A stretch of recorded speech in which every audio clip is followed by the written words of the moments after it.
بمجرد ما مستر فيتوريا اعلن القائمه النهائيه لمنتخب مصر اللي ان شاء الله باذن الله هتشارك في بطوله الامم الافريقيه الشهر القادم 2024 في ساحل العاج. الدنيا اتقلبت وكم انتقادات رهيب وغير طبيعي من جانب الناس مش عاجبها الاختيارات بالنسبه للقائمه، شايفين ان القائمه اختياراتها غير منطقيه وغير مقنعه، وان في ظلم كبير جدا لبعض العناصر اللي اشتغلت بشكل كويس وتالقت من خلال مشوارها في الدوري مع الانديه او في دوري الابطال او حتى في الكونفدراليه.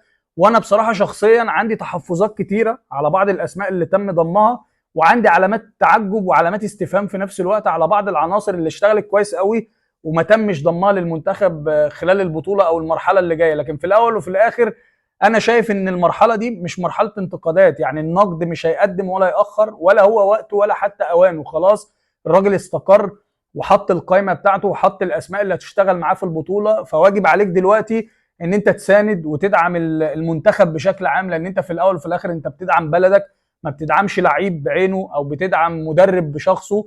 وبرضه في نفس الوقت الراجل هو اللي هيتحمل مسؤوليه الكلام ده كله، هيتحمل مسؤوليه اختياراته، وهو اللي في الاخر هيحاسب على المشاريب بتاعته. والله الراجل قدم بطوله كويسه واشتغل بشكل كويس وقدم اداء مقنع ووصلك للمباراه النهائيه وقدر ان هو ينجح في تحقيق البطوله. هتبص تلاقي الناس كلها اللي بتنتقده او بتتكلم عليه دلوقتي بتطلع وبتمجد وبتعظم فيه، زي ما حصل قبل كده مع مستر كيروش. لو الراجل ما قدمش مستوى كويس هتلاقي الناس كلها بتتصيد الاخطاء وتبدا ان هي تطلع تتكلم وتنتقد، وساعتها النقد او الكلام هيبقى في محله وهيبقى في وقته وفي اوانه. مش طبيعي ومنطقي ان انا اقعد اهدم واقعد ان انا هاجم واقعد ان انا انتقد لعيب بيتم اختياره واقول ازاي ياخد ده مكان ده وما ياخدش ده ازاي، وده بيقدم اداء مش كويس وده ما بيلعبش وده بيلعب.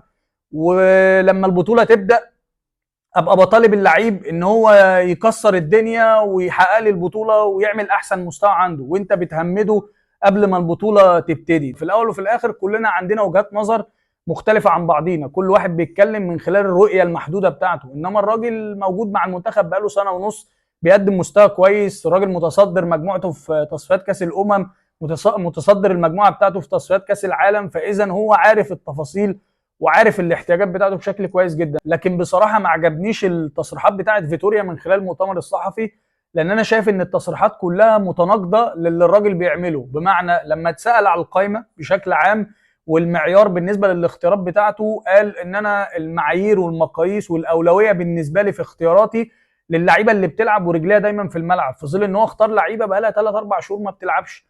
وفي نفس الوقت برضه لما اتسال على موضوع حسين الشحات، رغم ان انا شخصيا مقتنع ان حتى لو حسين الشحات سليم بنسبه 100%، وجوده في المنتخب هيبقى صعب جدا في ظل ان البوزيشن ده في زحمه كتيره وكل اللي موجودين اغلبهم محترفين بالنسبه للعيبه الاساسيه، فوجوده مش هيبقى مؤثر قوي. لكن الرد في حد ذاته ما كانش مقنع برضه. اصل حسين مصاب، اصل انا ما اعرفش مدى الاصابه بتاعته وانا مش هستنى.